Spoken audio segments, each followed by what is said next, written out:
Hi friends, welcome to Lakshmi.com.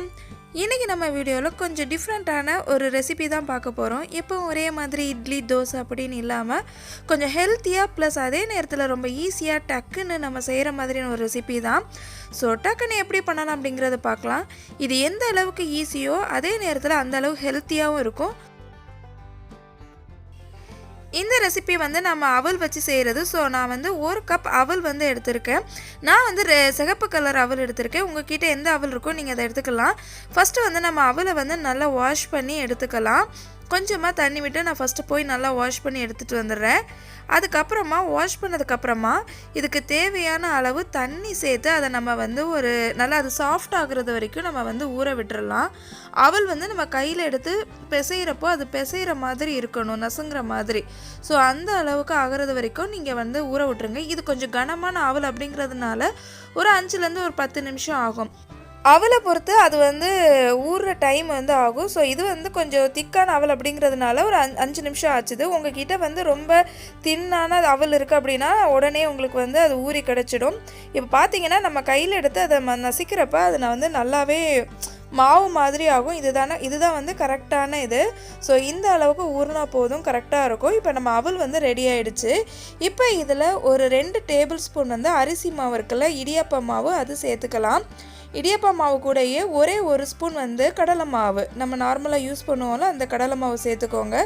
கூடவே இதோட கொஞ்சமாக வெங்காயம் சேர்த்துக்கலாம்.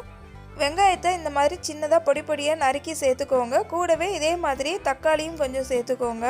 தக்காளியும் நல்லா பொடியாக நறுக்கி சேர்த்துக்கோங்க. இது கூடவே கொஞ்சமாக கறிவேப்பிலையும் கொத்தமல்லி இலையும் நம்ம சேர்த்துக்கலாம். நம்ம பொதுவாக அடைக்கெல்லாம் செய்வோம்ல, அதே மாதிரி தான் எல்லாத்தையுமே சின்ன சின்னதாக நறுக்கி சேர்த்துக்கோங்க. இப்போ காரத்துக்காக நான் ஒரு பச்சை மிளகாய் சேர்த்துக்கிறேன்.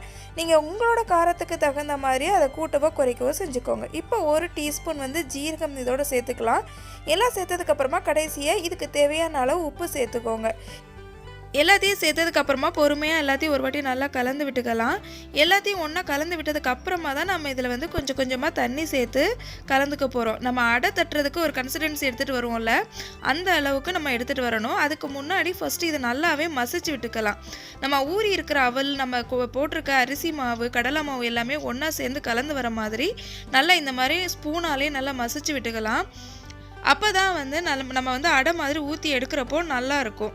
ஸோ எல்லாத்தையும் சேர்த்துட்டு ஒரு வாட்டி இந்த மாதிரி நல்லா கலந்து விட்டுட்டு கொஞ்சம் கொஞ்சமாக தண்ணி சேர்த்து கலந்து எடுத்துக்க போகிறோம். ஃபஸ்ட்டே வந்து ஃபுல் தண்ணி நம்ம சேர்த்துடக்கூடாது. கொஞ்சம் கொஞ்சமாக தண்ணி சேர்த்து தான் இந்த மாதிரி நல்லா நம்ம கலந்து எடுத்துக்கணும்.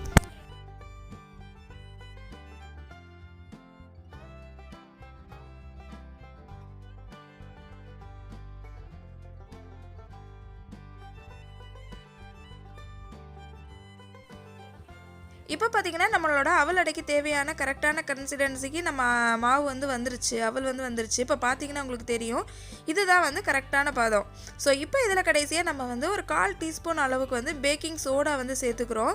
ஸோ பேக்கிங் சோடா சேர்த்துட்டு மறுபடியும் எல்லாத்தையும் ஒரு வாட்டி நல்லா கலந்து விட்டுட்டு ஒரே 1 நிமிஷம் அப்படியே ஊற விட்டுடலாம். 1 நிமிஷம் போதும்.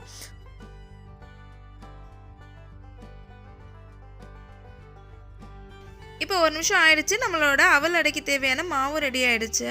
ஸோ கல்லும் சூடாகிடுச்சு. கல் சூடானதும் கொஞ்சமாக அதில் ஆயில் ஸ்ப்ரெட் பண்ணிவிட்டு நம்மளோட அடை மாவை வந்து நம்ம அதில் வந்து ஸ்ப்ரெட் பண்ணிடலாம்.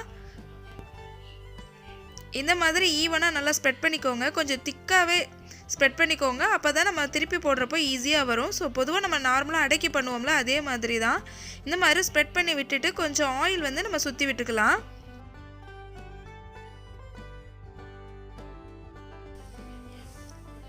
இப்போ பார்த்தீங்கன்னா ஒரு சைடு வந்து நல்லா வெந்துருச்சு. ஸோ நம்ம இப்போ வந்து இதை திருப்பி போட்டுடலாம். ஒரு 2 நிமிஷம் விட்டிங்கனாலே நல்லாவே வந்து ஒரு சைடு வந்து வந்துடும்.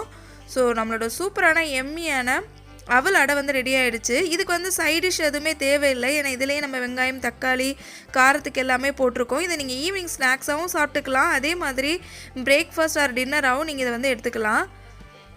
இதை நம்ம வந்து திருப்பி போட்டுக்கலாம். இப்போ மாவு எதுவுமே அரைக்க தேவையில்லை. நம்ம சடனாக ஒரு இன்ஸ்டன்ட் ரெசிபி பண்ணணும் அப்படின்னா இது ஒரு சூப்பரான ஹெல்த்தியான பிரேக்ஃபாஸ்ட் ஆர் டின்னர் ரெசிபியாக இருக்கும். கண்டிப்பாக இந்த ரெசிபி உங்களுக்கு பிடிச்சிருக்கும் அப்படின்னு நினைக்கிறேன். இப்போ நம்மளோட அவல் அடை வந்து சூப்பராக ரெடி ஆகிடுச்சு. ரொம்பவே ஹெல்த்தியாக அண்ட் ஈஸியான இந்த ரெசிபியை நீங்களும் உங்கள் வீட்டில் ட்ரை பண்ணி பாருங்கள்.